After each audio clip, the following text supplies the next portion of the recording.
আসসালামু আলাইকুম everyone, আনাবিয়াস daily কুকিংয়ে আপনাদের সবাইকে স্বাগতম। প্রতিদিনের মতো আজকেও কিন্তু আমি একটি রেসিপি নিয়ে চলে আসলাম। আজকে কিন্তু আমি শিমের বিচি ভুনা রেসিপি নিয়ে চলে এসেছি।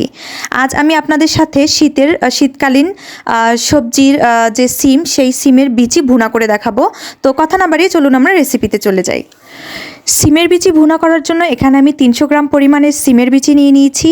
আর সিমের বিচির খোসাগুলো কিন্তু আমি ছাড়িয়ে নিয়েছি। অনেকেই মনে করেন সিমের বিচি খোসা ছাড়ানো অনেক কষ্টের বিষয়।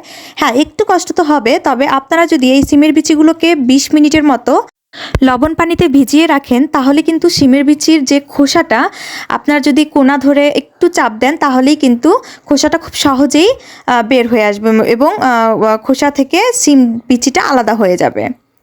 চুলায় আমি একটা প্যান বসিয়ে দিয়েছি। প্যানটাকে খুব ভালোভাবে গরম করে নিয়ে এর মধ্যে আমি তেল দিয়ে দিয়েছি, সয়াবিন তেল দিয়ে দিয়েছি। তেলগুলোকেও খুব ভালোভাবে গরম করে নিয়েছি। নিয়ে এর মধ্যে আমি পেঁয়াজ কুচি আর কাঁচামরিচ ফালি দিয়ে একটু লালচে করে ভেজে নিব। একটু লালচে করে ভাজা হয়ে গেলে এর মধ্যে আমি পরিমাণ মতো আদা বাটা আর পরিমাণ মতো রসুন বাটা দিয়ে এগুলোকেও একসঙ্গে একটু ভালোভাবে ভেজে নিতে হবে।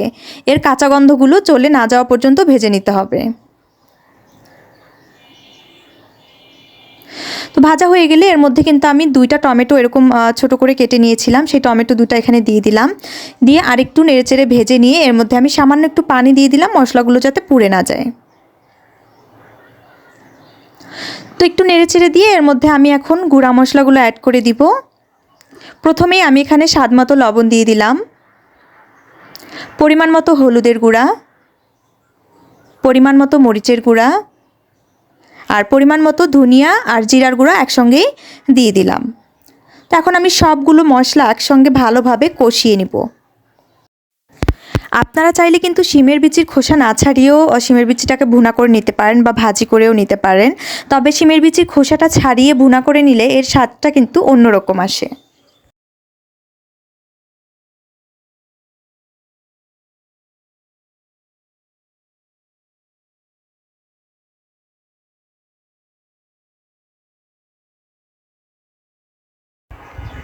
তো মশলাগুলো কিন্তু খুব ভালোভাবে কষানো হয়ে গেছে। এখন আমি এর মধ্যে ধুয়ে রাখা শিমের বিচিগুলো দিয়ে দিলাম। দিয়ে একসঙ্গে মশলার সঙ্গে বিচিগুলোকেও ভালোভাবে কষিয়ে নিতে হবে।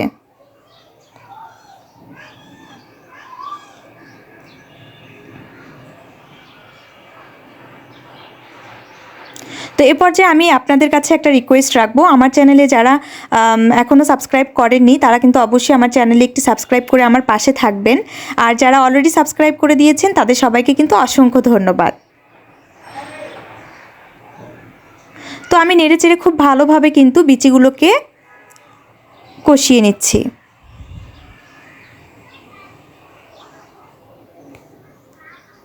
ভিউয়ার্স, দেখতেই পাচ্ছেন আমি কিন্তু বিচিগুলোকে খুব ভালোভাবে কষিয়ে নিয়েছি। এখন কিন্তু আমি এর মধ্যে পানি দিয়ে দিলাম শিমের বিচিগুলো সিদ্ধ হওয়ার জন্য। আপনারা যদি একটু ঝোল ঝোল খেতে চান তাহলে পানিটা একটু বেশি করে দিবেন, আর যদি একটু মাখা মাখা খেতে চান তাহলে আমি যেই পরিমাণে পানি দিয়ে দিলাম সেই পরিমাণে পানি দিলেই হবে। আমি এখানে পরিমাণটা যদিও বলে দেইনি, আপনারা চোখের আন্দাজেই বুঝতে পারছেন যে আমি কতটুকু পানি দিয়েছি। তো আমি ঢাকনা দিয়ে ঢেকে দিয়েছিলাম। এখন আমি ঢাকনা উঠিয়ে শিমের বিচিগুলো নেড়ে দিচ্ছি। নাড়াচাড়া দেওয়া হয়ে গেলে এর মধ্যে আমি ধনিয়া পাতা কুচি দিয়ে দিলাম। দিয়ে আবারও নেড়েচেড়ে দিয়ে আমি ঢাকনা দিয়ে শিমের বিচিগুলো সিদ্ধ হওয়া পর্যন্ত অপেক্ষা করে নিব।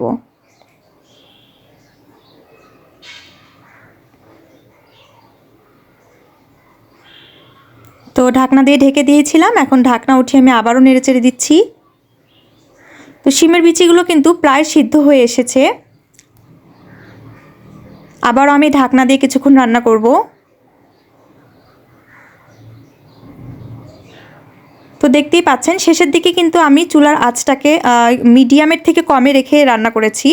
তাতে করে শিমের বিচিটা যতটুকু বাকি ছিল সিদ্ধ হওয়ার ততটুকু সিদ্ধ হয়ে গেছিলো।